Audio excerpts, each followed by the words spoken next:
আসসালামু আলাইকুম। একটা গল্প শুনেন সবাই। রিয়ান প্রতিদিন একই বাস স্টপে দাঁড়াতো।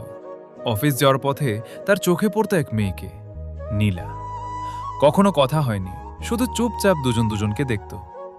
নীলার হাতে সবসময় একটা বই থাকতো, আর রিয়ানের হাতে কফির কাপ। একদিন হঠাৎ বৃষ্টি নামল, সবাই দৌড়ে আশ্রয় নিল, কিন্তু নীলার ছাতা ছিল না। রিয়ান একটু দ্বিধা করে তার ছাতাটা বাড়িয়ে দিল।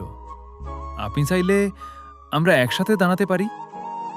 নীলা একটু হেসে বলল, ধন্যবাদ, আমি ভাবছিলাম আপনি কোনোদিন কথা বলবেন না।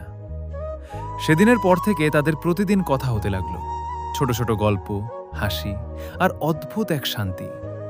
কোনো বড় প্রতিশ্রুতি ছিল না, কিন্তু একসাথে সময় কাটানোতেই যেন সবকিছু পূর্ণ লাগত। কয়েক মাস পরে একই বাস স্টপে দাঁড়িয়ে নীলা বলল, জানেন, এই জায়গাটা এখন আমার কাছে খুব স্পেশাল। রিয়ান হেসে বলল, আমার কাছেও, কারণ এখানেই তো আপনাকে প্রথম দেখি। বৃষ্টি আবার নামছিল, কিন্তু এবার কেউ একা ছিল না। আরও এরকম ভিডিও পেতে সবাই সাবস্ক্রাইব করুন।